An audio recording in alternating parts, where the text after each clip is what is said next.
Boa noite, irmãos. A graça e a paz do Senhor a todos. Nós vamos dar continuidade à nossa exposição lá no livro de Esdras. É sempre bom fazer uma contextualização do que trata esse livro. Esse livro trata justamente do retorno do povo de Deus, que teriam sido levados cativo para a Babilônia, no reinado ali do rei Nabucodonosor. E após o reinado de Nabucodonosor, surge então um novo reino, o reino persa, na figura do rei Ciro, que então permite esses judeus, quer dizer, o povo de Deus ali no Velho Testamento, para que eles então retornassem, voltassem novamente à sua cidade, que foi evidentemente devastada pela destruição babilônica. Então, eles receberam então essa permissão para voltar a Jerusalém, para que eles reconstruíssem a cidade. Então, nós estamos dentro desse contexto. As obras de edificação elas iniciaram. No capítulo 4 foram interrompidas. E no capítulo 5 essas obras então foram retomadas novamente. Só que quando os judeus começaram a reedificar novamente, retomar os trabalhos de reedificação da cidade, houve então o governador daquela região, o governador do Império Persa, de nome Tatenai, chega e pergunta aos judeus quem foi que deu ordem a eles. E então o governador colhe as informações e então escreve uma carta e envia ao rei, ao rei agora Dário no poder, esclarecendo e informando a ele, o rei, por que as obras iniciaram. Então, nesse capítulo 5, a partir aí do verso de número 7, é dito para a gente o conteúdo dessa carta enviada ao rei Dário.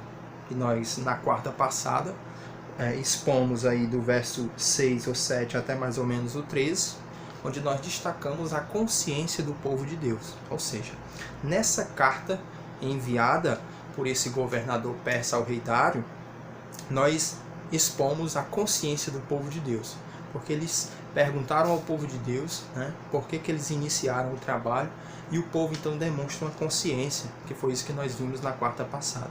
O povo sabia quem eles eram, o povo de Deus. O povo sabia quem Deus era, o Deus Todo-Poderoso, e o povo também tinha consciência do porquê que eles estavam passando por aquela situação.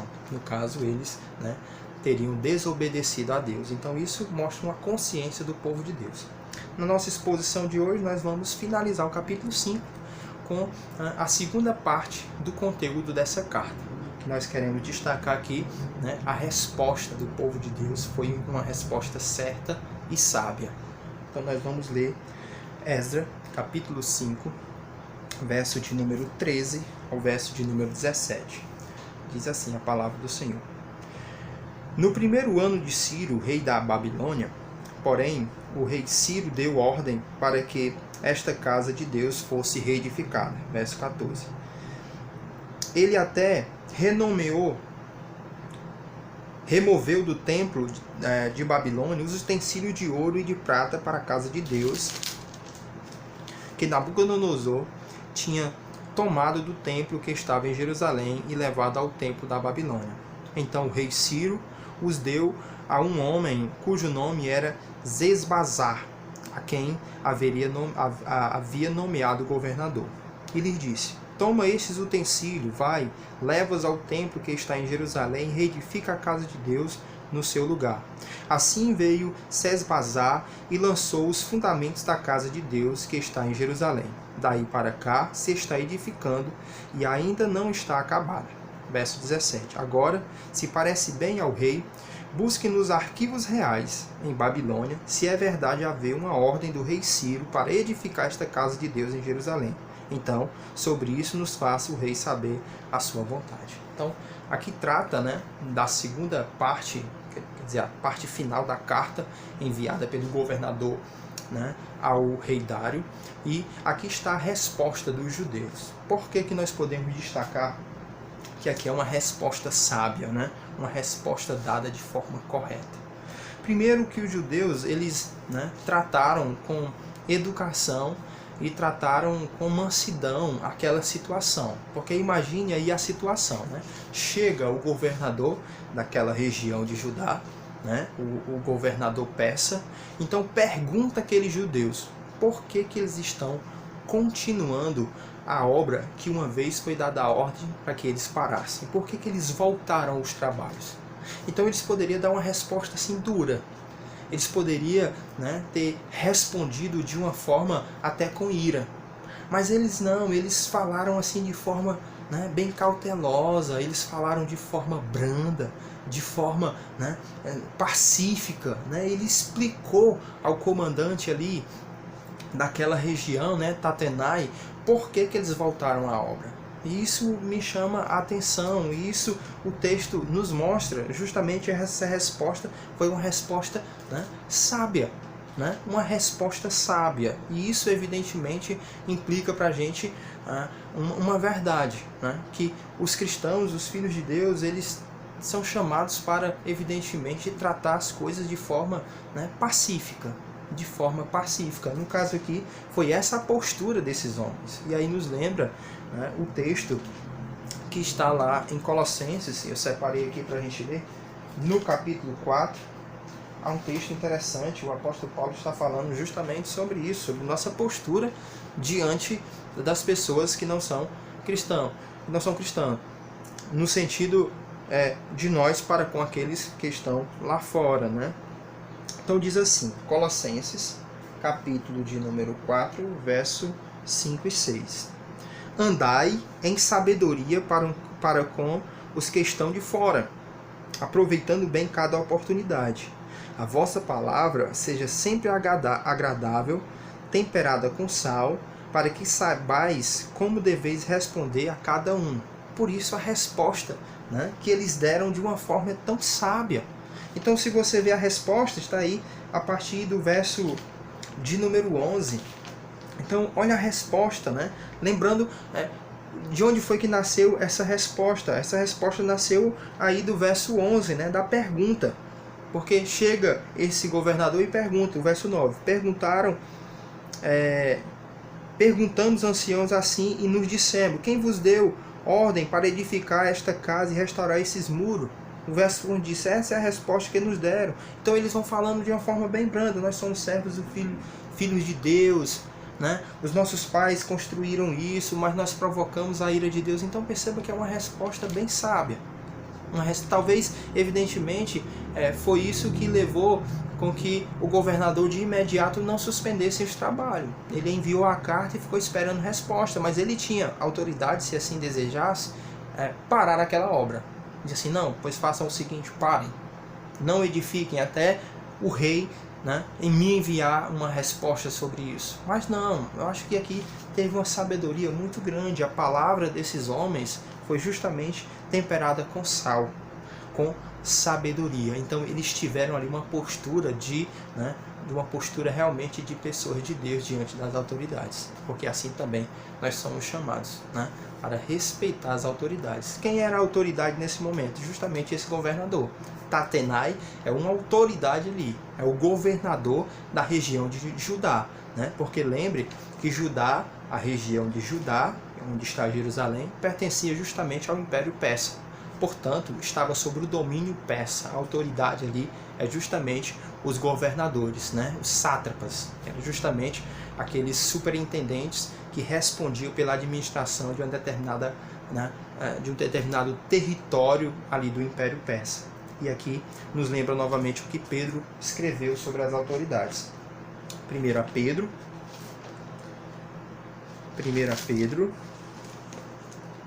capítulo de número 2, verso 12 até o verso 17. Olha o que Pedro escreveu.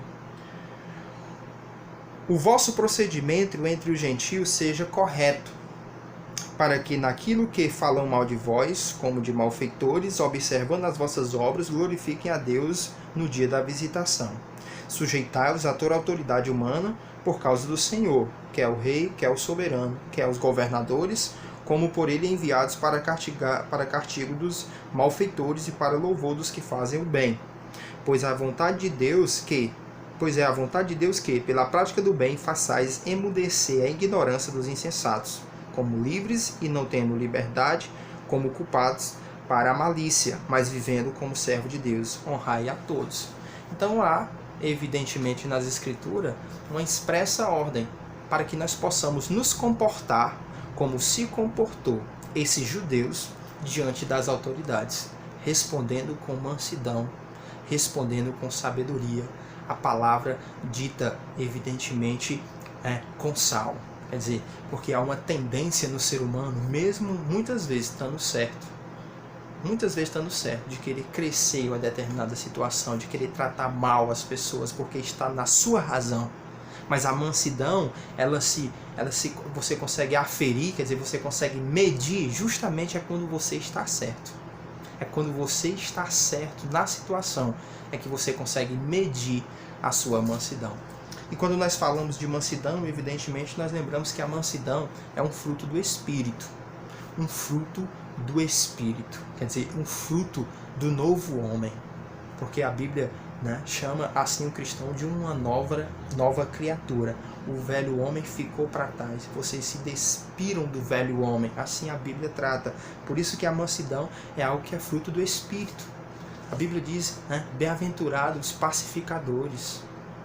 Então, o cristão tem esse aspecto da mansidão, de saber dar uma resposta. Então, como sendo fruto do Espírito, nós temos que lembrar que dentro de nós, sempre há duas feras. Eu gosto muito dessa comparação que um homem de Deus fez há muito tempo atrás, de que há duas feras dentro da gente. A fera que você alimenta mais é aquela que vai se sobressair.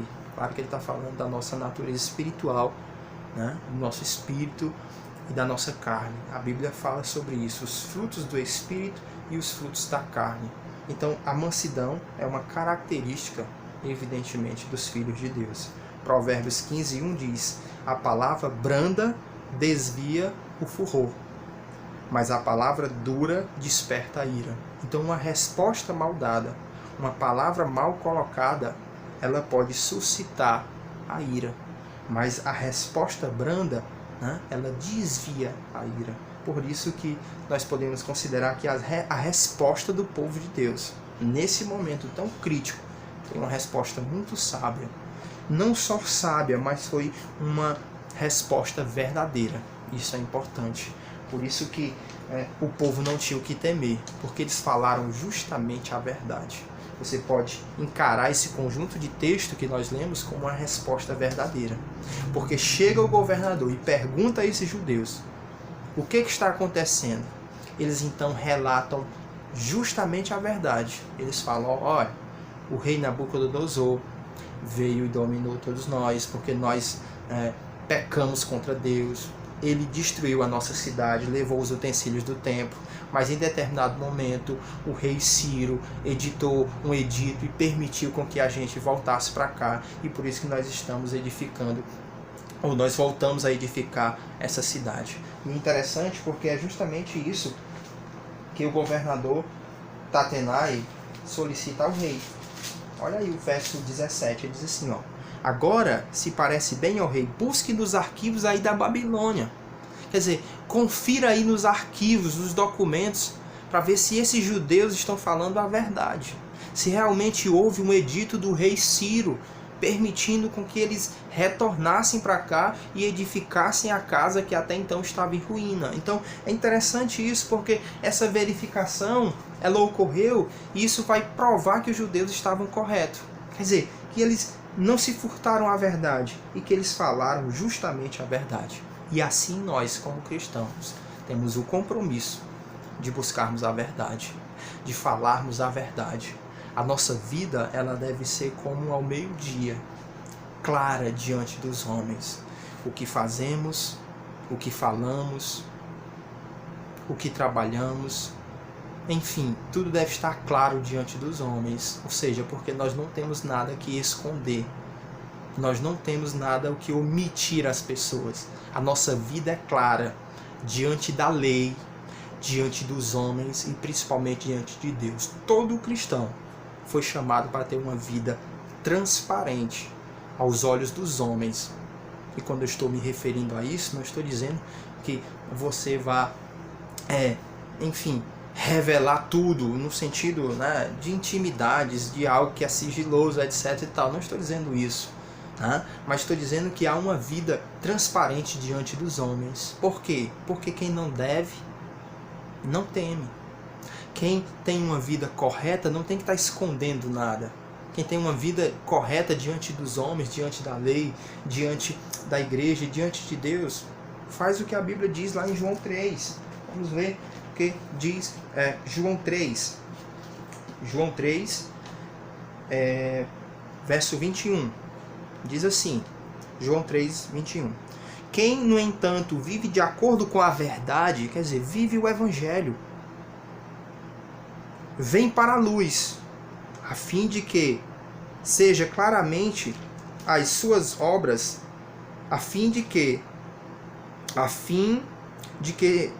se seja claramente que as suas obras são feitas em Deus. Ou seja, vem para a luz. Quem está no Evangelho traz suas obras para a luz, quer dizer, os seus atos, a sua atitude, a sua vida está ali de uma forma clara diante da verdade. E isso é interessante, porque esses judeus não esconderam. Eles não procuraram uma resposta que poderia trazer benefício para eles. Eles não procuraram uma resposta para que pudesse ludibriar ali, né, o governador Tatenai. Não, eles falaram assim, eles falaram de forma sincera a verdade. Olha, isso, isso e aquilo. E o governador diz assim, hey, pesquisa aí para saber se esses homens estão falando a verdade, se realmente as palavras deles são um testemunho fiel daquilo que realmente ocorreu no passado. E evidentemente nós sabemos que isso foi realmente o que ocorreu. Então, esses judeus tinham um compromisso com a verdade. Como eu e você, cristãos, temos um compromisso com a verdade, né? Não só de estar de forma transparente, né, de forma sincera diante das coisas de Deus, diante dos homens, mas principalmente um compromisso com a verdade de Deus. Jesus disse lá em João 14,6, eu sou o caminho, a verdade. Então, Jesus é a verdade sobre o mundo. E aqui eu abro um parênteses para você que não é da igreja. Jesus disse que ele é a verdade. Então, o que significa dizer que Jesus é a verdade? É que Jesus é a verdade de Deus. A verdade sobre a verdadeira espiritualidade. A verdade sobre o mundo. Então, preste atenção nas palavras dele. Viva e busque as suas palavras. Viva debaixo dos seus mandamentos. Isso aqui é tanto para os que não são cristãos, como nós que somos cristãos. Viver debaixo da verdade de Deus. Porque nós somos chamados para viver na verdade, com a verdade e para a verdade. E essa verdade é justamente o que? A palavra de Deus. João 17,17. Santifica-os na verdade. A tua palavra é a verdade. Então, esses judeus, eles deram um testemunho incrível diante dessas pessoas que não tinham um Deus verdadeiro, né? Eram pessoas incrédulas para com o Deus de Israel. Então, eles se comportaram de forma sincera e verdadeira. Então, eles deram um testemunho incrível, não só pelas suas atitudes, como pela própria palavra. Então, se você ler do verso 11 ao verso 12, quando o governador Tatenai pergunta, né, por que eles voltaram a edificar, eles aproveitam ali e dão um testemunho incrível. Eles falam de quem eles são, do Deus do céu, por que eles estão passando por aquela situação, porque eles pecaram. Então ali foi uma oportunidade, inclusive, de apresentar Deus de forma verbal, né, falar de Deus àquelas pessoas.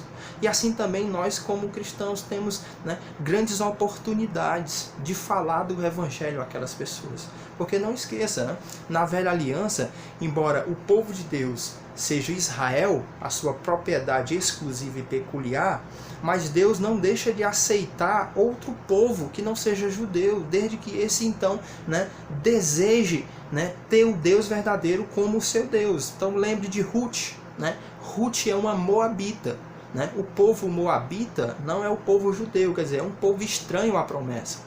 Mas quando você lê o livro de Ruth, você percebe justamente que há uma conversão de Ruth, a moabita. Ela aceita Deus como o seu único Deus, então segue a sua